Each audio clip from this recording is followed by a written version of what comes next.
ক্ষমতার চেয়ারে বসানো সেটাও আল্লাহ পাক দয়া করে বসান, ক্ষমতা দেন, সেটাও আল্লাহ পাকের নিয়ামত।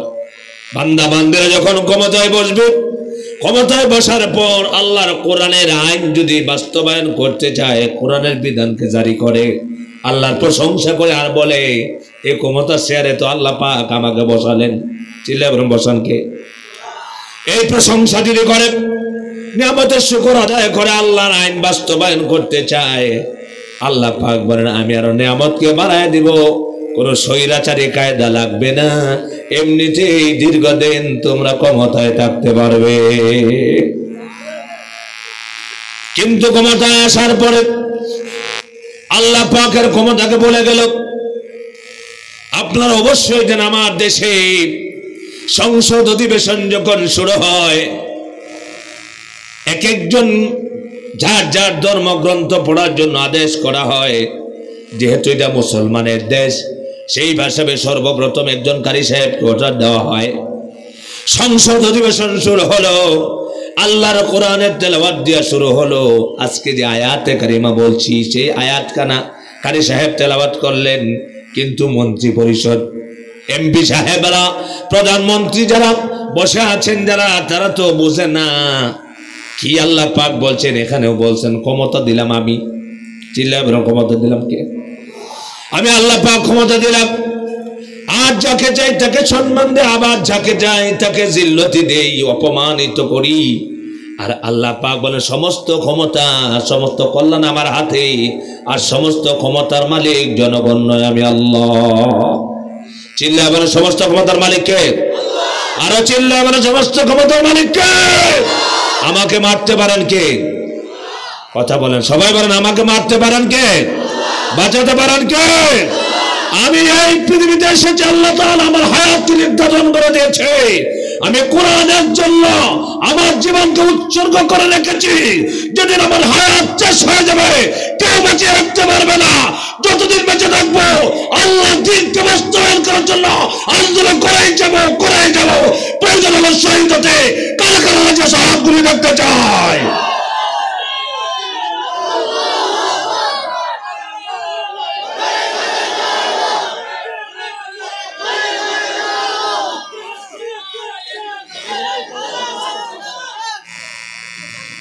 তাকবীর দিবে এক দুইজনে, বহুত দিন তাকবীর দিতে পারো নাই যুবকেরা, বহুত দিন তাকবীর দিতে পারো নাই।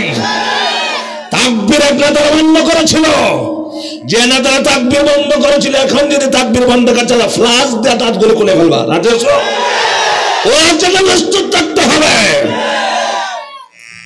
বহুত মাহফিলে গিয়া ঘুরে যাইতে হয়েছে শত শত কিলোমিটার, ক্ষমতা দাপট দেখায়া মাহফিল বন্ধ করে নাই। মুসলমানরা যদি মুসলমান হন, যতদিন বেঁচে থাকবেন এই দুঃশাসন ভুলে যাবেন না। রাজি আছেন? আজকে ওই যে যুবক বলল, কি পর্যন্ত তাদেরকে হুমকি দেওয়া হয়েছে। সম্মানিত ভাইরা, আল্লাহ পাক সমস্ত ক্ষমতার মালিক। আল্লাহ ছাড়া কেউ ক্ষমতার মালিক নয়। আল্লাহ পাক এই কোরআনুল কারীম দিয়েছেন কোরআন দিয়ে সমাজ গঠন করার জন্য। কোরআনের সমাজ যদি কায়েম হয়, এই সমাজ ভালো হবে না খারাপ হবে? আপনারা সাক্ষী দেন, ভালো হবে না খারাপ হবে? আরো চিল্লায় এবং ভালো হবে না খারাপ হবে? আজ পর্যন্ত এই বাংলাদেশে 53 বছর হলো বাংলাদেশ হলো। এই 53 বছরের ভিতরে আমার দেশে এই কোরআনুল কারীম দিয়া সংসার চালানো হলো না, সমাজ চালানো হলো না। যার জন্য আমার দেশে মদ, জুয়া, জেনা, বেবিচার আছে না নাই? চিল্লাবার আছে না নাই? জেনা আছে, বেবিচার আছে, মদ আছে, জুয়া আছে। এমন করে এলাকা নাই, এমন করে সমাজ নাই যে সমাজের মধ্যে জুয়া নাই, মদ নাই, ইয়াবা নাই, বাবা নাই, হত্যা নাই, দর্শন নাই, যত যাদের অপরাধ সব অপরাধ আছে না নাই? চিল্লাবার আছে না নাই?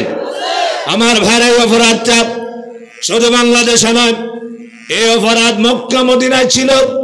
আল্লাহ পাক এই অপরাধ থেকে মানুষকে ফেরানোর জন্য আল্লাহ তাআলা যে কিতাব দিয়েছিলেন, রাসূলুল্লাহর উপরে কোরআনুল কারীম নাজিল করেছিলেন অন্ধকার থেকে আলোর দিকে আনার জন্য, মানুষকে পথ দেখানোর জন্য, সেই কোরআন আজও আছে না নাই? জোরে বলেন আছে না নাই? কোরআন আছে, কোরআন আছে, কিন্তু কোরআনের বিধান আজকে জারি হয় নাই। ঠিক কি রাখুন?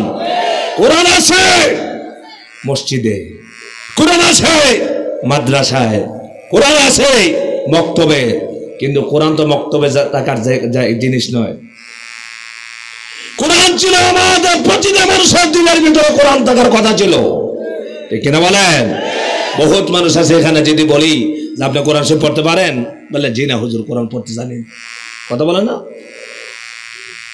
এই সমাজ কি কত তন্ত্র মন্ত্র পড়ানো হলো, কত যাতে সংগঠন করা হলো, কিন্তু যুবকদেরকে নিয়ে কত সংগঠন করা হলো, কিন্তু কোরআন বাদ দিয়ে যত সংগঠনের ছেলেরা আছে বলেন তো দেখি আমার দেশে তারার চরিত্র ভালো না যারা কোরআনের আন্দোলন করে এই যুবকদের চরিত্র ভালো?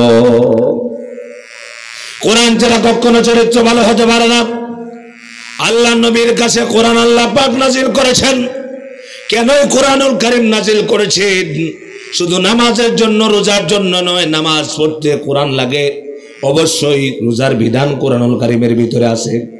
সকল বিধিবিধান দিয়ে আল্লাহ পাক কোরআন নাজিল করেছেন, কিন্তু আল্লাহ পাক যে উদ্দেশ্য দিয়ে নাজিল করেছেন, আল্লাহ পাক সূরা ইব্রাহিমের ভিতরে বলছেন আলিফ লাম রা কিতাবুন আনজালনাহু ইলাইকা লিতুখরিজান নাসা মিনাজ যুলুমাতি ইলান নূর।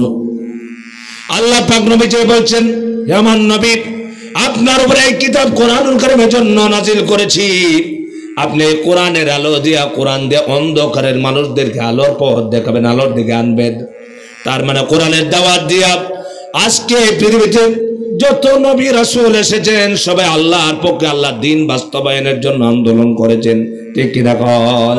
অথচ আমার দেশে যারা কোরআনের সমাজ চাইলেন, কোরআন দিয়ে সমাজ গঠন করতে চাইলেন, অন্ধকারের মানুষদেরকে, যারা জুয়া খেলেন, যারা মদ খান, যারা কোরআন বোঝে না, যারা যারা ব্যভিচারে লিপ্ত, তাদেরকে ভালো করার জন্য যে কোরআন এসেছে, কোরআনের দাওয়াত দেওয়া যখন শুরু করেছেন, কোরআন দেয়া এক শ্রেণীর মানুষেরা, এক শ্রেণীর যুবকরা রাত দিন পরিশ্রম করে, তাদেরকে আমার দেশে বলা হয় জঙ্গি। কথা বলে না কারা? কি বলা হয়?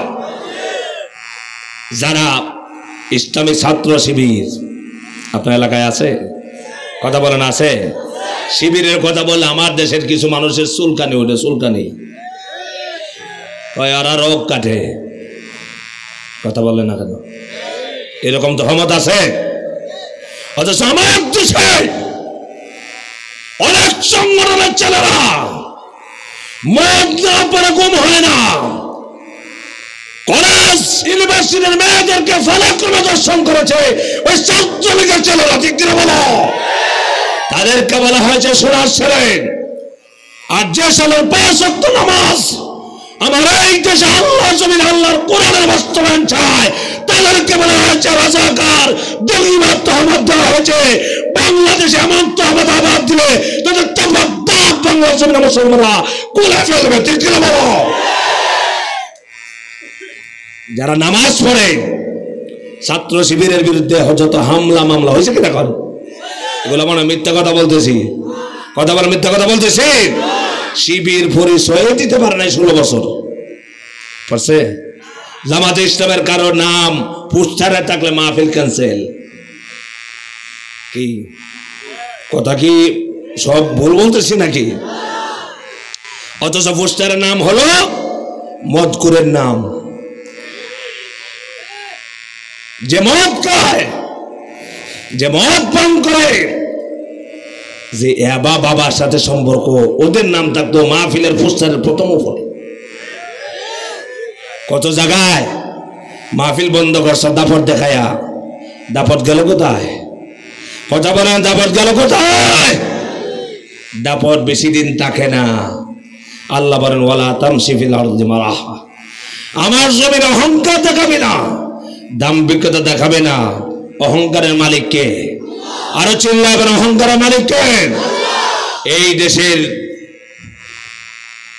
একটি সুশৃঙ্খল সংগঠন বাংলাদেশ ইসলামী ছাত্র শিবির। কথা বলে না কেন?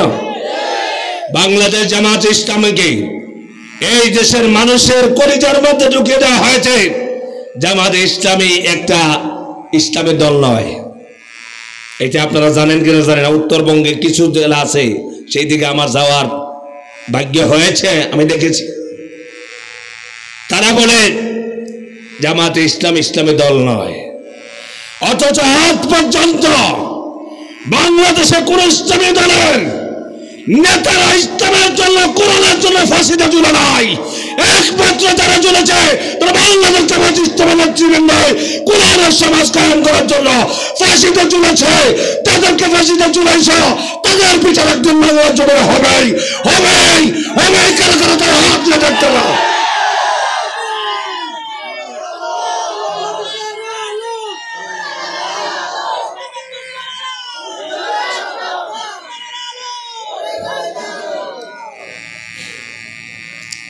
আপনাদের তাকবীরের কোনো আগামাতা আমি বুঝি নাই। দুই একজনে তাকবীর দেবে সুন্দর করে। একজন দাঁড়ান তো দেখি, তাকবীর শুনি কেমন দিতে পারেন। দাঁড়ান দেখি, দাঁড়া একজনে তাকবীর দেন দেখি।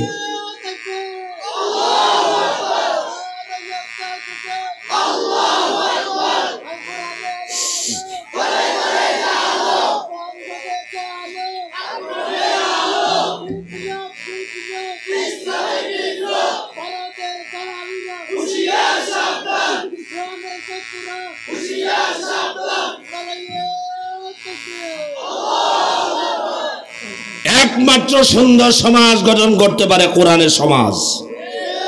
কথা বলে ঠিক কিনা? কোরআন ছাড়া এই পৃথিবীতে যত তন্ত্রমন্ত্র আছে, যত নেতা, যত নেত্রীর আদর্শ বাস্তবায়ন করতে চাইবে না কেন, কিয়ামত পর্যন্ত এই দেশে শান্তি প্রতিষ্ঠা হবে না। হবে না কি কোন? কারণ হলো কি, রাসূলুল্লাহর কাছে আল্লাহ পাক কোরআন নাজিল করেছে এই জন্য যাতে অন্ধকারের মানুষদেরকে আলোর পথ দেখাতে পারেন। আজকে আমাদের দেশে যুবক যুবতীরা, সমস্ত মানুষের যারা অন্ধকারে নিমজ্জিত, এমন করে সমাজ নাই যে সমাজের মধ্যে অপরাধ নাই, যে সমাজের মধ্যে জুয়া নাই, মদ নাই, ইয়াবা নাই, বাবা নাই, সমস্ত অপরাধগুলো এই দেশে আছে। এই জন্য আমার ভাইরা, আপনাদের এলাকার মধ্যেও আছে। আল্লাহ পাক সেই ব্যাপারে কোরআনুল কারীমের মধ্যে কি বলেছেন? আমাকে বলেছিলেন মদের ব্যাপারে কথা বলার জন্য। মদ আপনার এলাকায় আছে? মদ আছে? মদ খায়? আপনারা চিল্লাবেন মদ হালাল না হারাম? আরো চিল্লাবেন মদ হালাল না হারাম? মদ হালাল না হারাম আল্লাহ পাক সিদ্ধান্ত দিয়েছেন। এই সিদ্ধান্ত কোনো মানুষের সিদ্ধান্ত নয়। আল্লাহ পাক বলছেন, ইয়া আইয়ুহাল্লাযীনা আমানু ইন্নামাল খামরু ওয়াল মাইসিরু ওয়াল আনসাবু ওয়াল আজলামু রিজসুম মিন আমালিশ শাইতান। আল্লাহ পাক বলছেন, হে মুমিনগণ, নিশ্চয় মদ জুয়া, জুয়া মানে কি? মদ জুয়া। এই মদ জুয়া আমাদের দেশে রাষ্ট্রের প্রধান কার্যালয় যেখানে ঢাকা, সেখানেও আছে ক্লাব। কি আছে জুড়ে বলো? ক্লাবের সদস্য যারা, এরা হলো আমাদের দেশের বড় বড় মাথা। জানেন আপনারা? যারা কোটি কোটি টাকার মালিক, তারা হলো সেই ক্লাবের মেম্বার। এই ক্লাবের ভিতরে কি হয়? এই ক্লাবের ভিতরে সবচাইতে বড় অপরাধ হয়, যে অপরাধকে আল্লাহ পাক নিষেধ করেছেন। আল্লাহ পাক বলছেন, হে মুমিনগণ, 1 নম্বর হলো মদ, 2 নম্বর হলো জুয়া, 3 নম্বর হলো প্রতিমা দেবীগুলি ও ভাগ্য নির্ধারণকারী তীরসমূহ নাপাক। আল্লাহ পাক এদেরকে নাপাক বলেছেন। আল্লাহ পাক বলেছেন, সুতরাং হে মুমিনগণ, তোমরা তা পরিহার করো। কারণ কি, যদি তোমরা এগুলো পরিহার করো তাহলে সফলতা অর্জন করতে পারবে। 1 নম্বর আল্লাহ পাক এই আয়াতে কারিমার ভিতরে হারাম ঘোষণা করেছেন মদ। চিল্লা বলেন কি? মদ। আচ্ছা, আমাদের দেশে মদ আছে? কি আছে? এখন এই ওয়াজ, মদের ওয়াজ, বাংলাদেশে 3 লক্ষ মসজিদ, এমন কোন মসজিদ নাই যে মসজিদে মদের ওয়াজ হয় না। কিন্তু মদ বন্ধ হয়েছে? কথা বলে না, মদ বন্ধ হয়েছে? আজ পর্যন্ত বেশ কম হয়েছে? হয় নাই। কেন হয় নাই? মদ বন্ধ করতে হলে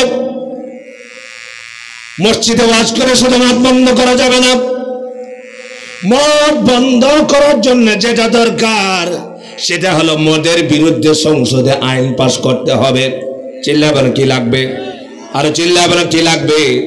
আইন পাস করতে হবে। কিন্তু আমার দেশে কে মদের আইন করবে? মদ বিরোধী আইন করবে? যারা আইন করবে তারাই তো মদের মধ্যে লিপ্ত আছে। কথা কন না কেন?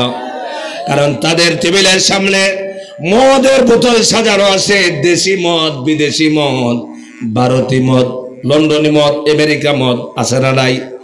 দামি মদ, কম দামি মদ, বাংলা মদ, ইংরেজি মদ, যত প্রকারের মদ আছে এই মদগুলো টেবিলের সামনে আছে। সেই মদ তো তারা নিষিদ্ধ করলো না, অথচ সেই মদ নিষিদ্ধ করার জন্য যে কিতাব আল্লাহ পাক ১,৫০০ বছর আগে নাজিল করেছেন সেই কিতাবের নাম কি? চিল্লা বলে, সেই কিতাবের নাম কি? কোরআন। কোরআন যদি সংসদে যায় মদের ব্যাপার আইন হবে কিনা কোন?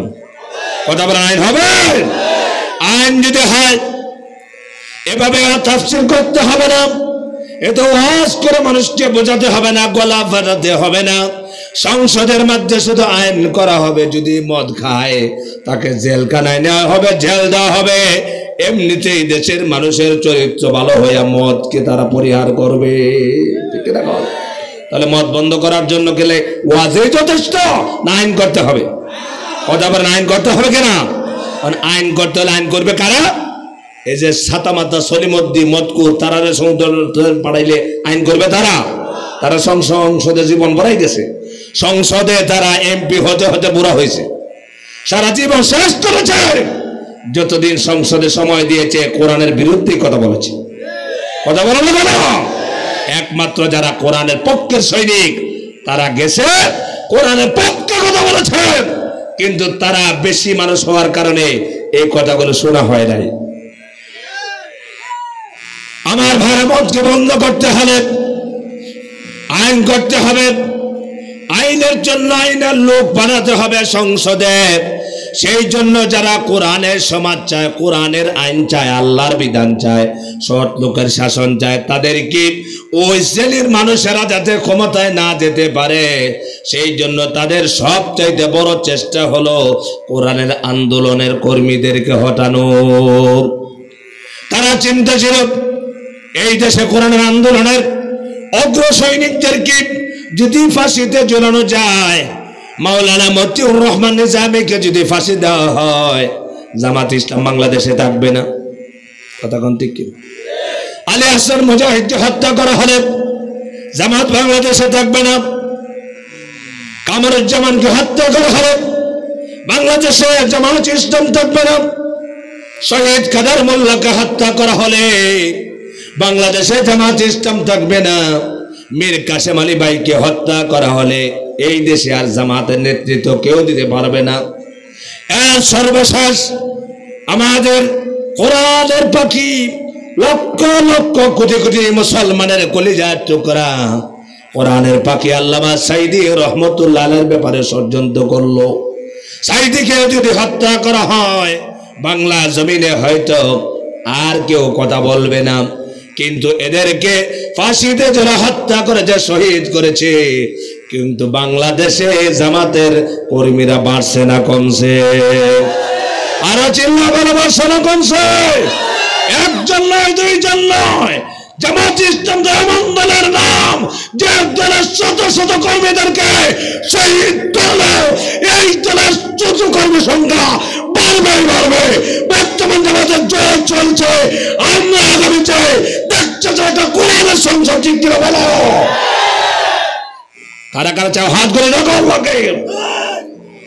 লিল্লাহে তাকবীর, লিল্লাহে তাকবীর। কোরআনের সমাজ গঠন না করলে ওয়াজ করে জোয়া বন্ধ করা যাবে। মদকে আল্লাহ পাক হারাম করেছেন। আল্লাহ নবী বলেছেন মদ এমন একটি অপরাধ যারা মদ খায় তাদের হিতাহিত জ্ঞান থাকে না।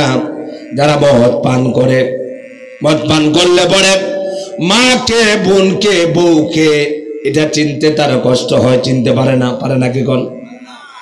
আমি ছোট সময় সিলেটে লেখাপড়া করছি। আমি যেখানে নামাজ পড়াতাম সেই এলাকার একজন মানুষ প্রচুর পরিমাণ মদ খেত। যারা মদ খায় তারা কিন্তু জুয়া খেলায়, জানেন আপনারা? যাদের ভিতরে মদের অভ্যাস আছে এগুলোর ভিতরে বাকি সব গুনার অভ্যাস আছে। এই জন্য নবীজি বলেছেন মদ হলো সমস্ত গুনার মা, সমস্ত পাপের মূল হলো মদ। মদ খেলে পরে তার ভ্যান ঠিক থাকে না, তার মাথা ঠিক থাকে না। সেই জন্য আল্লাহ পাক মদকে হারাম ঘোষণা করেছেন। আমার ভাইরা, আল্লাহর হাবিব সাল্লাল্লাহু আলাইহি ওয়াসাল্লাম কয়েক প্রকার মানুষের উপরে লানত দিয়েছেন। এর ভিতরে একদল হলো মদখোর। মদখোরেরা কিয়ামতের দিন নবীজির শাফায়াত পাবে না। যারা মদ খাবে, মদকে হারাম ঘোষণা করেছেন, জুয়াকে হারাম ঘোষণা করেছেন। কত মানুষ আছে টাকা পয়সা, নিজের হালাল টাকা পয়সা নিয়ে শ্রম দিয়ে টাকা পয়সা উপার্জন করলো, মদ জুয়া খেললো। আমাদের দেশে বর্তমানে মোবাইল হাতে নিয়ে জুয়া আছে না নাই? যুবকেরা বলেন আছে না নাই? আমি যেখানে জুমা পড়াই মাঝে মাঝে দুইটা দোকানে যাই, অনেক যুবকেরা বসে থাকে। আমি ভাবছি হয়তো আলোচনা করে তারা বিভিন্ন কথাবার্তা বলে, এই জন্য তারা এনে বসে বসে সময় কাটায়। আরেকদিন জিজ্ঞেস করলাম একজনকে যে ওই যুবকেরা ঘন্টার পর ঘন্টা এখানে বসে থাকে কেন? তারা বলছে হুজুর এই মোবাইল দিয়ে ওই যে টিভিতে খেলা হচ্ছে, খেলার সাথে জুয়া খেলা হচ্ছে, সেখানে টাকা ধরতেছে, কেউ হারছে কেউ জিততেছে। আমি আগে চিন্তাও করতে পারি না এই মোবাইল দিয়ে আবার জুয়া খেলা কেমনে হয়। এটা হলো বর্তমান আধুনিক জুয়া খেলার দৃশ্য আমরা দেখতে পেলাম। সম্মানিত ভাইরা, আল্লাহ পাক মদ হারাম করেছেন, জুয়া হারাম করেছেন, মূর্তি দেব দেবীকে হারাম করেছেন। কাফের মুশরিকরা তারা দনককে, তীরকে তারা ভাগ্য নির্ধারক তীর বলা হতো, সেগুলোকে তারা ভাগ্য নির্ধারণের জন্য নির্দিষ্ট করেছিলেন। আল্লাহ পাক কোরআনুল কারীমের এই আয়াতখানার ভিতরে এই বিষয়গুলোকে আল্লাহ পাক হারাম করেছেন আর বলেছেন এগুলো হলো রিজসুম মিন আমালিশ শাইতান। মদ, জুয়া, দেবী মূর্তি, ভাগ্য নির্ধারক, তীর গোদনক, এই সবগুলো হলো শয়তানের কাজ। কার কাজ? আরো চিল্লাবেন, কার কাজ? এটা কোনো মুসলমানের কাজ না, মুসলমানেরা করতে পারে না। কারণ হলো যে লোকটা মদ খায় তার ভিতরে সেই সময় ঈমান থাকে না, কারণ মদ আর ঈমান কখনো একত্রিত হতে পারে না। আমার ভাইরা, আমরা কেমন মুসলমান, কেমন কোরআনকে মানি? এই কোরআন দিয়ে ওয়াজ করা হচ্ছে মদ হারাম। আপনারা বলেন মদ হারাম কিনা বলেন? সবাই বলেন মদ হারাম না হালাল? আরো চিল্লা বলেন হালাল না হারাম? আমরা কি মদের পক্ষে না বিপক্ষে? আমরা মদের পক্ষে না বিপক্ষে? আমরা জীবনে মদ খাবো না, মদ স্পর্শ করবো না, কারণ আল্লাহ পাক এটাকে হারাম করেছেন। ঠিক কিনা কন? কোন মুসলমান মদ পান করতে পারে না। নবীজির কাছে মদের আয়াত নাযিল হলো মদিনা শরীফে। কোন জায়গায়? মদিনা শরীফে। আজকে আমাদেরকে কত আয়াত শোনানো হয়, কত নসিহত করা হয়, কিন্তু গ্রহণ করি না। ঠিক কিনা কন? মদের আয়াত নাযিল হলো, নবীজি সাহাবীদেরকে বলছেন সাহাবীরা তোমরা মদ আর পান করবা না, মদকে আল্লাহ পাক হারাম ঘোষণা করেছেন। যেদিন মদের আয়াত নাযিল হলো, ভালো করে যুবকেরা শুনো, আমি আশা করি এই এলাকার মধ্যে মদ থাকবে না, কারণ এই এলাকার মধ্যে কোরআনের আন্দোলনের কর্মীরা বেশি। আমার বিশ্বাস এই এলাকার মধ্যে কেউ মদ পান করতে পারে না। আপনার এলাকায় মদখোর আছে নাকি? আছে? কি বলে? আমি এটাই চিন্তা করছি, এই জন্য তো বিষয় দিচ্ছি। মদ আছে? মদ বন্ধ করতে হলে ওয়াজ লাগবে না। সমাজের সবাই যদি কোরআনের সমাজ গঠন করেন, ইনশাআল্লাহ মদ বন্ধ হবে। ঠিক কি রাখুন? বন্ধ হবে। যারা কোরআনের সমাজ চায় তাদেরকে আমরা মেম্বার বানাবো, যারা কোরআনের সমাজ চায় তাদেরকে চেয়ারম্যান বানাবো, যারা কোরআনের সমাজ চায় তাদেরকে এমপি বানাবো, যারা কোরআনের সমাজ চায় তাদেরকে মন্ত্রী বানাবো, যারা কোরআনের রাজ চায় তাদেরকে আমরা প্রেসিডেন্ট বানাবো, এমনি যে মজ্জা বন্ধ হবে, ঠিক কি বলো? এগুলো করলে মজ্জা বন্ধ, কিন্তু এছাড়া তো সাধারণ মানুষ বন্ধ করতে পারবে না। পারবে না কি করে? কারণ পুলিশ বাহিনী চলে এমপির কথায়, পুলিশ চলে কার কথায়? চেয়ারম্যানের কথায়। চেয়ারম্যান যদি হয় নামাজি, মদের বিপক্ষে থাকবে না পক্ষে থাকবে? চেয়ারম্যান যদি বোতল টানে, চেয়ারম্যান যদি বোতল টানে, তাহলে আবার ফিরায় কাটা, ঠিক কিনা খান? সম্মানিত ভাইরা, মদের ব্যাপারে আল্লাহ পাকের বিধান যখন জারি হলো, নবীজি সাহাবীদেরকে বলছেন, সাহাবীরা আর মদ পান করতে পারবে না। কারণ হলো আল্লাহ পাক মদকে হারাম ঘোষণা করেছেন। ইতিহাসের মধ্যে লেখা আছে, সেই দিন মদিনা শরীফে আল্লাহর কথা এবং নবীজির কথা মদিনার মানুষ কিভাবে মেনেছিলেন। যখন মদ পান করার জন্য প্রস্তুতি গ্রহণ করেছেন, অনেকে মদ কি হাতের মুঠোয় নিয়েছেন, মদের গ্লাস নিয়েছেন, মদ পান করবেন, কিন্তু নবীজি নিষেধ করেছেন। আল্লাহ পাক হারাম ঘোষণা করেছেন। আল্লাহর কথা নবীজির কথা এভাবে সম্মান দিয়েছেন, সঙ্গে সঙ্গে হাত থেকে মদের গ্লাসটা ছেড়ে দিয়েছেন। সুবহানাল্লাহ বলবেন না? আমার ভারত সিরাতুন নবী মাহফিল দিয়েছেন। সিরাত মানে রাসূলুল্লাহ জীবনে নবীজি সাহাবীদেরকে বলেছেন, সাহাবীরা কিভাবে নবীজির কথা মেনেছেন। আজকে নবী নাই, কিন্তু কোরআন শরীফ আছে না নাই? আরো যারা বলুন, কোরআন শরীফ আছে না নাই? কোরআনুল কারীমের ভিতরে আল্লাহ পাক যে বিধান দিয়েছিলেন, সেই বিধান আছে না নাই? সেই বিধান আছে। আল্লাহর হাবিব যখন বলেছেন, সঙ্গে সঙ্গে সাহাবীরা মদের গ্লাস ফেলে দিয়েছেন। বহু সাহাবীর ঘরের মধ্যে মটকার মধ্যে মদ রাখা হতো, সেই ঘর থেকে মদের মটকাগুলো বের করে আনা হয়েছে, বাইরে এনে ফেলে দেওয়া হয়েছে। এরপরে একজন সাহাবী নবীজির কাছে এসেছেন, এসে দাঁড়ায়া বললেন, ইয়া রাসূলুল্লাহ, আমি মদের ব্যবসা করি, দূর থেকে মদ কিনে নিয়ে আসি আর এই জায়গা এলাকার মধ্যে বিক্রি করি। নবীজি, আপনার উপর আল্লাহ পাক কোরআনের আয়াত নাযিল করার আগে আমি তো জানতাম না মদ হারাম হবে, সেই জন্য আমি মদ কিনে নিয়ে এসেছি। ইয়া রাসূলুল্লাহ, মদ কিনে নিয়ে আসার পর আপনার উপর আল্লাহ পাক কোরআনের আয়াত নাযিল করে জানিয়ে দিয়েছেন, কিয়ামত পর্যন্ত মদ হারাম করা হলো। ইয়া রাসূলুল্লাহ, আপনি সিদ্ধান্ত দেন, এবার আমার কিনা মদগুলি কি করব? নবীজি সাহাবীকে বলছেন, ও সাহাবী শুনো, আল্লাহ পাক সিদ্ধান্ত দিয়েছেন, এই মদকে হারাম ঘোষণা করেছেন। হারাম জিনিসের ব্যবসা করাও হারাম না হালাল? বলেন, হারাম জিনিসের ব্যবসা করা? কুকুর খাওয়া হারাম না হালাল? কথা বলে না। কুকুর বিক্রি করতে পারবেন? কুকুর বিক্রি করে খাওয়া যায় আছে? শুকর খাওয়া হালাল না হারাম? হারাম। বিক্রি করা যায় আছে? এটা হারাম জিনিস, এগুলোকে বিক্রি করে ব্যবসা করা, হারাম জিনিসের ব্যবসা করা। আমাদের কাছে অনেক সময় প্রশ্ন করে, হুজুর সুদের ব্যাংকে কি চাকরি করতে পারবো? প্রশ্ন করে, সোজা কথা, হারামের ব্যবসা করা জায়েজ নাই। হারাম জিনিসের ব্যবসা করা কি নাই? জায়েজ নাই।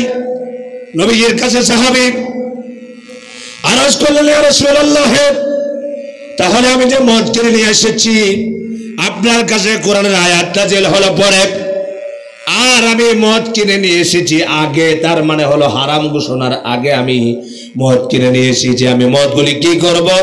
নবীজি সঙ্গে সঙ্গে বললেন, সাহাবীরা, এই মদ তুমি আর বিক্রি করে টাকা উসুল করতে পারবা না, যেহেতু হারাম করা হয়েছে। সাহাবী বললেন, ইয়া রাসূলুল্লাহ, তাহলে কি করব?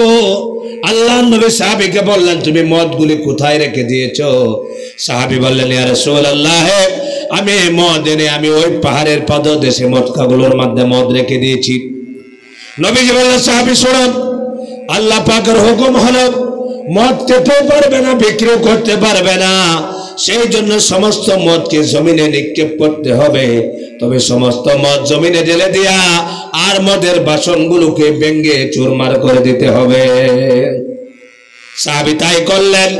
রাসূলুল্লাহ সাল্লাল্লাহু আলাইহি ওয়াসাল্লাম যখন নির্দেশ দিলেন সাহাবীকে মদ ফেলে দেওয়ার জন্য, মটকাগুলো ভেঙে চুরমার করার জন্য, সাহাবী রাসূলুল্লাহর কথায় একবারও প্রশ্ন তুললেন না, সঙ্গে সঙ্গে সমস্ত মদ জমিনে ফেলে দিলেন আর সমস্ত মটকাগুলো ভেঙে চুরমার করে দিলেন। কারণ হলো কি, আল্লাহ পাক বলেন মা আতাকুমুর রাসূলু ফাখুযুহু ওয়া মা নাহাকুম আনহু ফান্তাহু। সুবহানাল্লাহ। আমার নবী যা তোমাদেরকে গ্রহণ করো, যা থেকে বিরত রাখেন তা থেকে বিরত থাকো।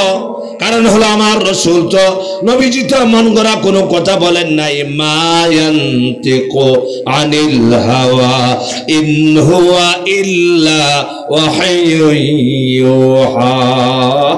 নবী যা বলেছেন কার কথা? কথা বলে না, কার কথা? আল্লাহর কথা বলেছেন।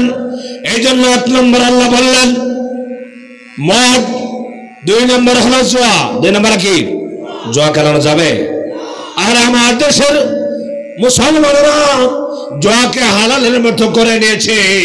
যারা হালালকে হারাম করে, হারামকে হালাল করবে আর হালালকে হারাম করবে, ওরাও জাহান্নামে যাবে। আমার সম্মানিত ভাইরা, কারণ হালালকে হারাম করার মতো ক্ষমতা দুনিয়ার জমিনে কারো নাই। আছে? আর হালালকে হারাম করতে পারবে না, হারামকে হালাল করার ক্ষমতা কারো নাই। কারণ হলো হালাল আর হারামের ব্যাপারে সিদ্ধান্ত হলো কুরআনুল কারীমের ভিতরে আল্লাহ পাক দিয়েছেন। এই জন্য মদ, জুয়া, আল্লাহ পাক জুয়া খেলাকে হারাম করেছেন, শয়তানের কাজ বলেছেন। আজকে আমার দেশের মুসলমানেরা যারা মুসলমান নামদারি জুয়া খেলায়, আসলে তাদের ভিতরে কি ঈমান আছে নাকি কোন? কারণ হলো আল্লাহ পাক যে নিষেধ দিয়েছেন, মুসলমানরা মূর্তি পূজা করে না, ধনুককে তার ভাগ্য নির্ধারক মনে করে না, কিন্তু 2টা অপরাধ সবচাইতে বেশি আছে, একটা হলো মদ আর একটা হলো জুয়া। এই জন্য মদ এবং জুয়া থেকে এই সমাজকে বাঁচাতে হলে কোরআনের কোনো বিকল্প নাই। আছে? কোরআনের বিকল্প নাই। সেই জন্য কোরআনের সমাজ লাগবে। আল্লাহর নবী যখন এই কোরআন দিয়ে সমাজ গঠন করলেন, মক্কা শরীফে, মদিনা শরীফে রাসূলুল্লাহ সমাজ গঠন করলেন। আমার ভাইরা, মদিনা শরীফের মানুষেরা যারা জুয়া খেলতেন, মদ খেতেন, তারা চিরদিনের জন্য মদ ছেড়ে দিয়েছেন, জুয়া ছেড়ে দিয়েছেন। আজও যদি বাংলা জমিনে কোরআনের সমাজ কায়েম হয়, কোরআনের রাজ কায়েম হয়, তাহলে বাংলার মানুষেরা কি আর মদ গ্রহণ করবে নাকি? বাংলাদেশে যদি কোরআনের সমাজ কায়েম হয়, কোরআনের রাজ যদি কায়েম হয়, তাহলে কোরআন আল্লাহ গ্যারান্টি দিয়েছেন কোরআনের সমাজে কোনো জাতের অবিচার অনাচার থাকবে না। ঠিক রাখুন। আজকে এত অবিচার অনাচার কেন?